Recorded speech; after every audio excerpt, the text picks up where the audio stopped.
Okay, so now we are moving on with our speakers, and the next speaker will be Ingrida Olendraitė.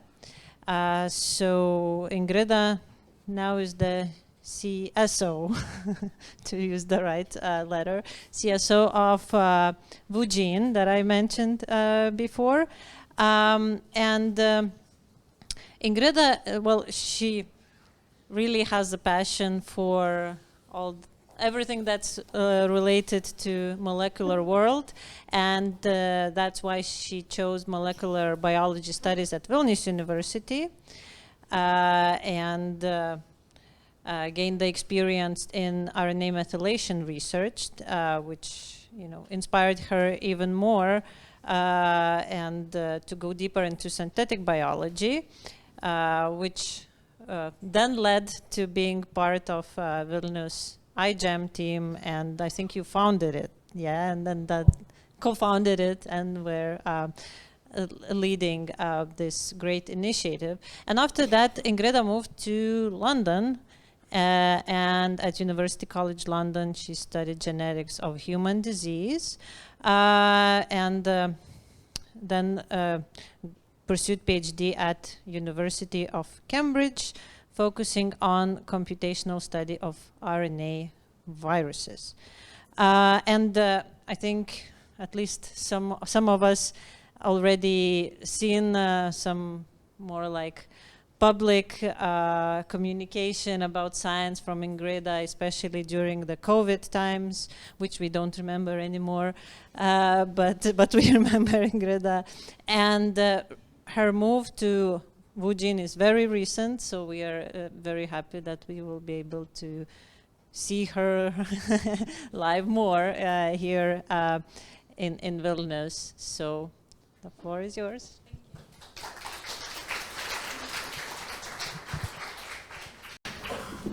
Hi, everyone. It's so amazing to see so many of you. I mean, I should be even like on a stool or something.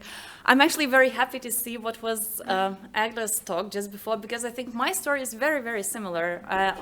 Because when I came to start, like when I started at VUGENE and kind of returned to Lithuania, this was the point where I kind of noticed like, this is my tribe, kind of, these are the people that I know, and I think this is when I kind of thought that I think this is maybe like a culprit of whatever my scientific career it is. And this is what basically Monica just summarized. So I'm just going to go through my path. I don't know if that can be of any inspiration to anyone, or if anyone has any questions, we can always chat afterwards.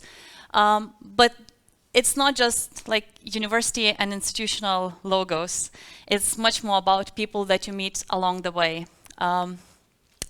So I basically started as a small child in a very small village where no one liked sciences at all. I was bringing like bugs and everything back home in jars. Family was not thrilled about that, but no one stopped me. And I think one thing, even though I was maybe not encouraged to do that by my environment, but no one stopped me pursuing what I enjoyed. These jars of bugs would disappear quietly somewhere by my parents, but I was just kind of alone enjoying my nature.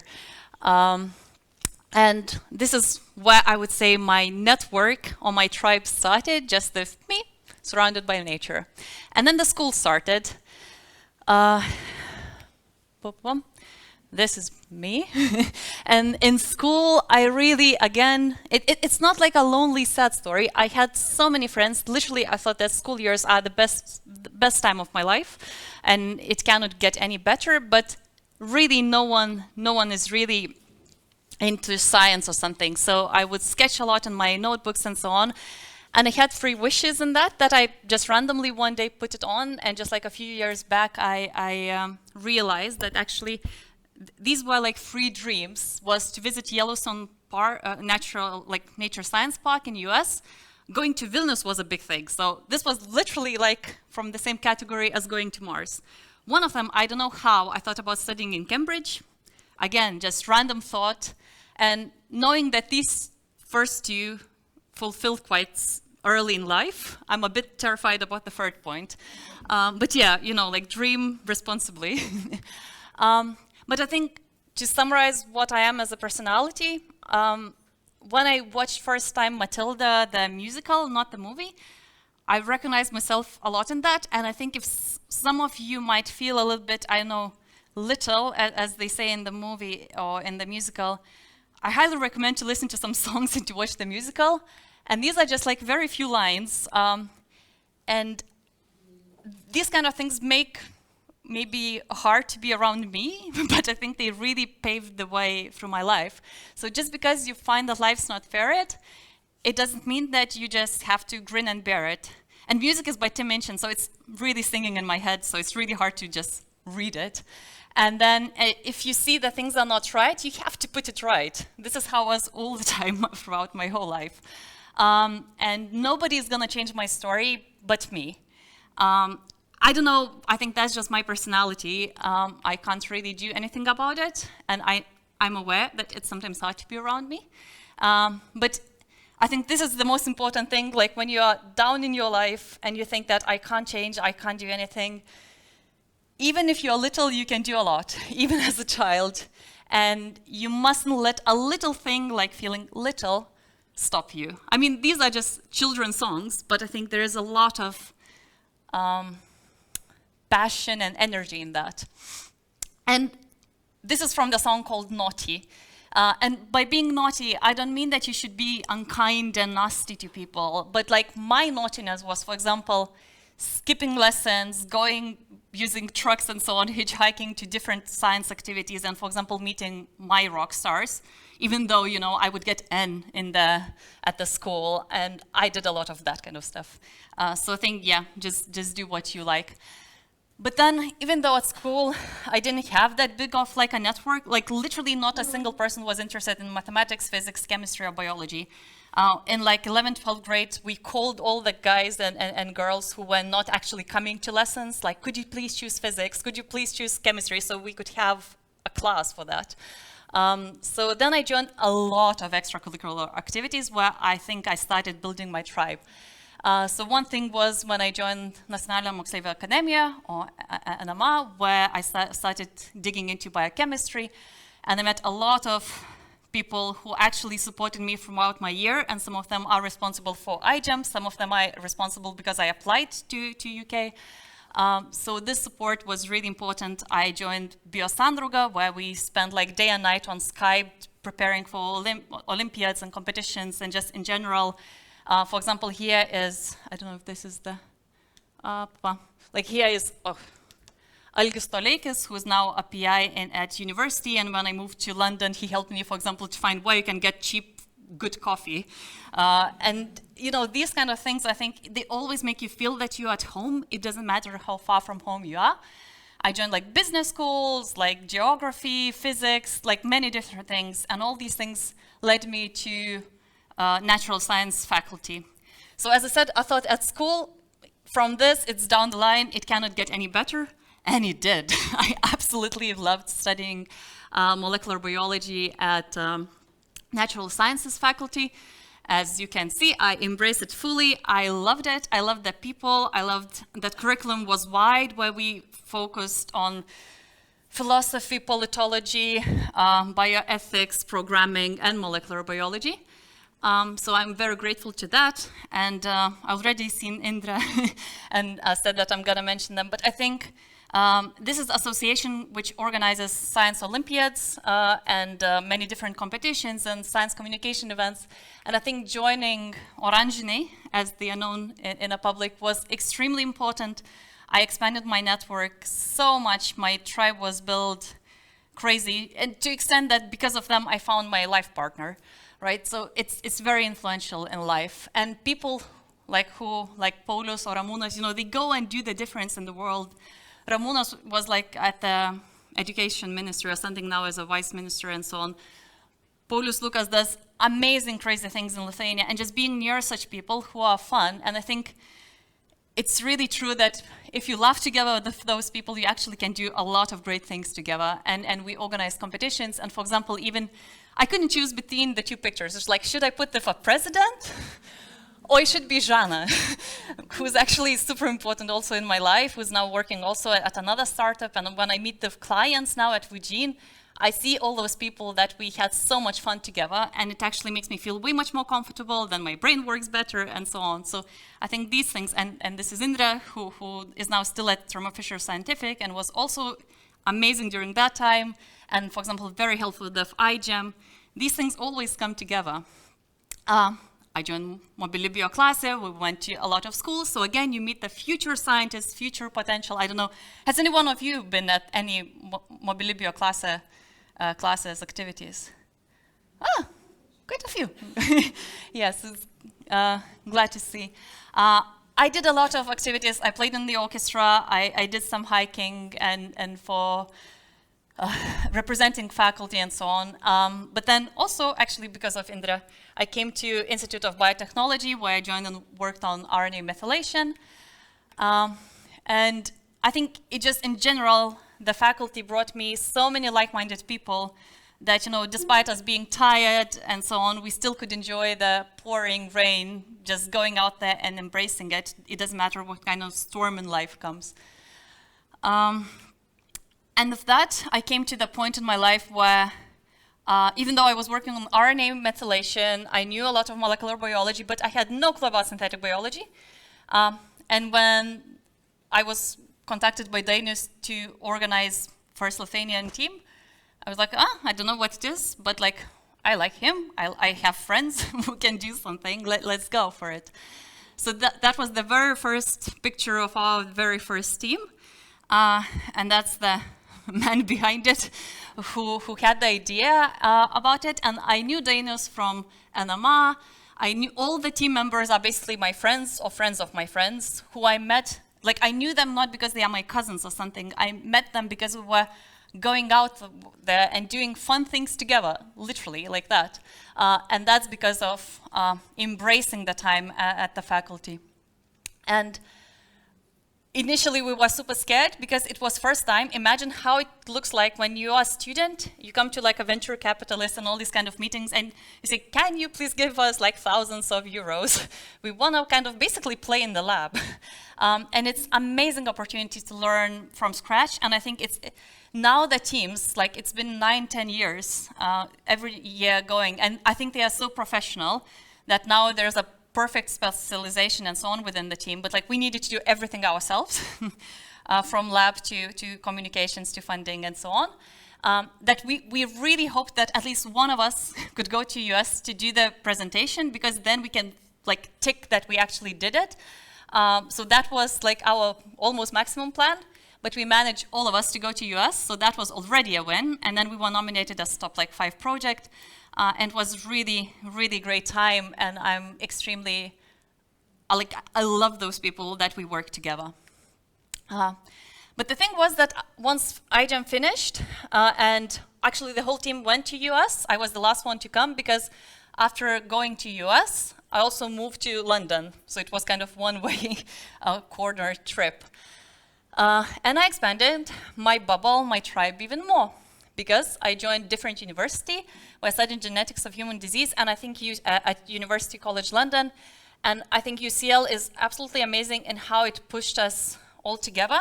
And again, I felt sad, you know, I literally left my box in a lab theory. It's like, oh my God, this is finishing what I'm gonna do with my life. It's super scary to move abroad and so on. I mean, I was not alone, because why I chose UK, it was for personal reasons. I wanted to be in the same country at least as my partner was. But it happens that UK has a good educational system. But UCL really pushed us all together, to work together, to help each other. And again, even though I thought it's not going to be any better as it was while I studied molecular biology, it was absolutely amazing. I know, I love every single person from the course. We were from like almost 20 different countries. Everyone was in the same boat, and we really helped each other. And I think that was my first situation where I found that it's 100%, every single person in the class was 100% motivated. Like no one slacked off, everyone really tried hard, and it's a pleasure then to work and, you know, exchange thesis or something like that to read. Because master degree in UK is only 1 year, I didn't do too much extra, but I joined Live Music Society. I tried to link this to Coldplay because Coldplay started at UCL. But again, I met brilliant scientists because scientists do many different fun things. But again, it's very important to just have fun and embrace what you like. For my thesis, for the master thesis, I joined the Francis Crick Institute. I'm very honored to be there from the start. This is what we got when we moved into the new building.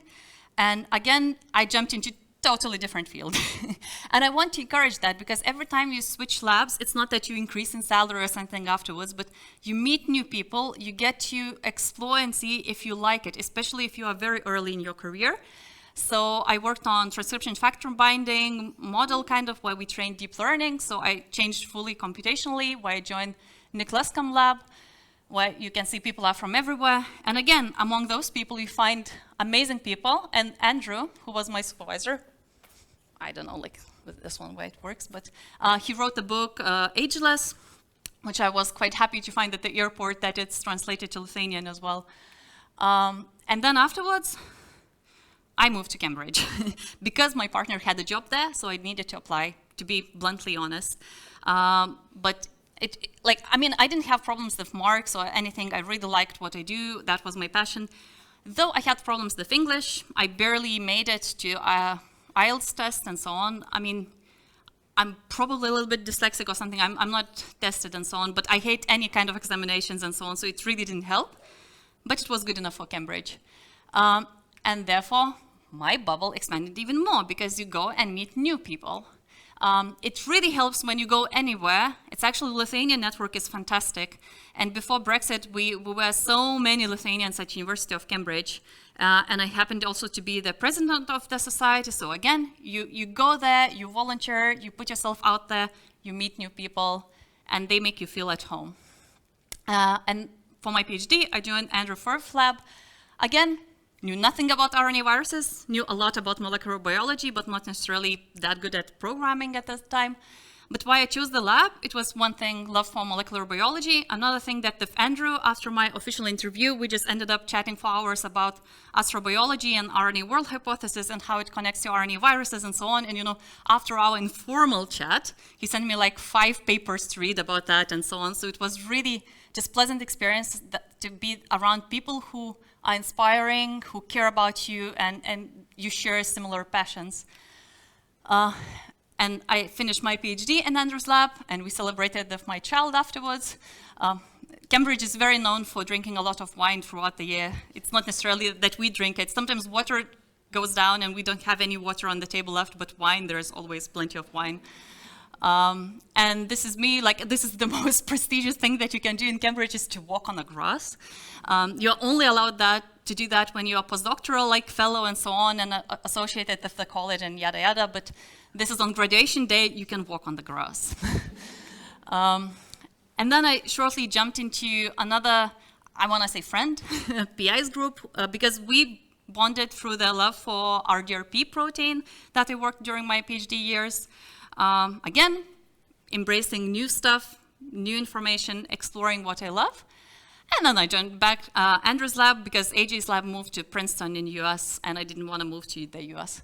And then I'm now fully computational. And in that time, actually, in the last few years, I really embraced the RNA virus discovery community. I'm leading now also all of our community to the next RDRP summit. And I'm just extremely happy that even within our field in these years, at this year's RNA virus, not RNA, our virus bioinformatics conference, we met with Mart, who's Lithuanian and is working in Institut Pasteur, and Gytis, who I hope you all know. But then, somewhere in between my time in Cambridge, SARS-CoV-2 happened, and I did get some messages, kind of like, oh, you're attention-seeking and all that kind of stuff. Believe me not. I mean, it goes to panic attacks and that kind of stuff at home where you're feeling responsible for whatever you say, but there is no time to do a proper analysis and so on. But basically, I just started getting a lot of messages personally, and I created Google form on my Facebook just for people to put their questions so I can organize them and answer it in some go. Again, just a very small, very simple proactive thing that any little kid could do. And that led also to being a bit more involved. And I just want to say kudos to Tumas Beinortas. Again, with Tumas, we just met through other Lithuanians in Cambridge at the birthday party. This is how Cambridge works. And you know, this is how Gytis came to my life, and I got to know him personally. And this is how I joined, and afterwards was invited to join the council, the advisory council for Prime Minister for SARS-CoV-2 pandemic. Again, just little things, practical things lead to a bit bigger things, and this is then all of this happened, where you know you wake up, like in UK we are 2 hours behind, so you wake up early in the morning with many calls and so on. I said probably no more times than I said yes. I could go into science communication a lot. I didn't include that anywhere throughout my talk, but that was intense time. And I think the SARS-CoV-2 happening, Gytis Dudas came to my life, a lot of different experiences came to my life, and then Migla came to the life of mine, who's the, in a way, also current CSO until Monday at VUGENE. And because of Migla, I think I actually came to the company. I mean, it's great company, it's great position and everything, but I really value personal connections and that I know from the inside how it is, the work ethic and all these kind of things, and knowing that Migla is at VUGENE, it really encouraged me to come in and join the team. So I'm CSO, and we do multiomics, we just do bioinformatics analysis. We speed up your life. We're really, as a researcher, I know, all the struggles about bioinformatics analysis that people face. And the team is just absolutely amazing. I couldn't dream for anything better. Again, finishing the Cambridge was a bit kind of nostalgic and grieving, and it's like, should I maybe do this or not that, you know? But I think every time you change, you get to learn new things, you get to meet new people. And in my case, it just happened that every time I changed, it goes better and better. So this is my journey, where I basically went from being alone at home in a nature surrounded by bugs to being surrounded by buddies at VUGENE. And this is my bubble, and I think from single person, it's not because I had cousins or parents or something. I grew my bubble, which I want to call my tribe, and I think this is why I feel supported, and I think that's what Agla a little bit mentioned, that throughout that, I met like professors, lecturers, founders, and even my own age or even younger fellows. And I think by my tribe, I don't mean that you need to know the people to do like great stuff, but the tribe, different good things come to your life. And I think most importantly, it's support, ideas, encouragement. When you're around proactive people, you want to go and do it. You have the people who can come and join you, and you can do a lot of great stuff. But how to build a tribe, in short, I think just put yourself out there, diversify, explore, and you find it. Of course, the danger is you find a lot of interesting people. So I think just filter, like I do filter for values. If you are, in my eyes, not really morally correct, if you're not trustworthy, I don't want you in my tribe. And I think that's just how it is. You don't want to waste time on people who are actually very selfish. And with that, I come to that all this surrounding network will support you, but you also should support others and help when you can. And I just want to embrace it very much so as one of the last things to say, that pursue your passion, whatever it might be. I think half of this room probably should have ended up being a medic, right? Like if you're interested in biology, based on societal pressure, but find what you like, be it sales, IP, lab, CSO, whatever. And then just have fun and be kind in the process. And then ideas, opportunities will come. It will be a matter of your choice. And I think most important thing is to persevere in all of that. And this is the last kind of slide. I don't know if you know this, but like quite recently, there's like the toughest race on your foot. And Jasmine Paris, who's actually also a scientist and veterinarian, she finished the race. This is the race where you aim to finish it. There are like 20 people throughout the whole life that finish that race. It's impossibly hard, but every year people go and try and so on, but P.S., they don't do it alone. At the race, they have support crew and they have families at home. The thing is, like, if you pursue your passion, if you care about that, then it will be worth it for you. But if it's something that hard that you are not happy about it, that you don't care, why do it? And about this race, just like, it's very representative name of a movie on YouTube, it's free.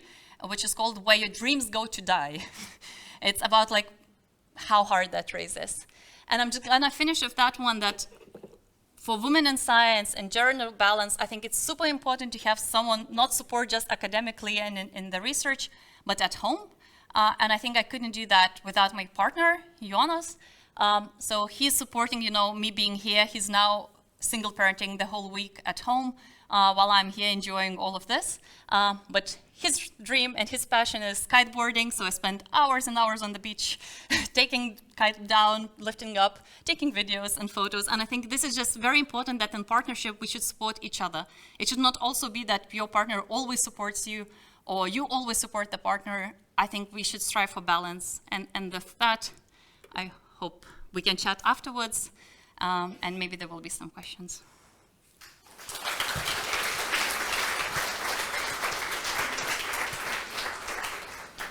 Thank you very much. So I think we got great, I would call it positivity therapy.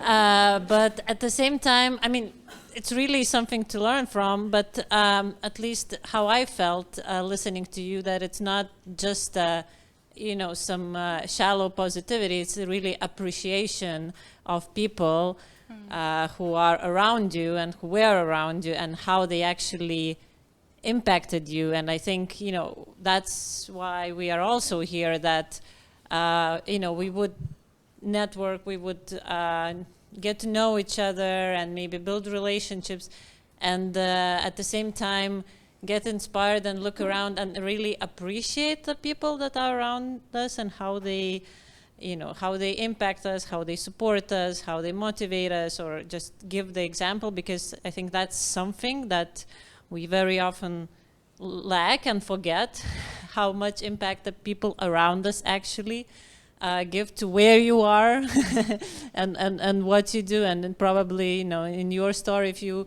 eliminate one or another part, probably wouldn't be standing here, maybe some different place, but yeah, it really has a lot of impact.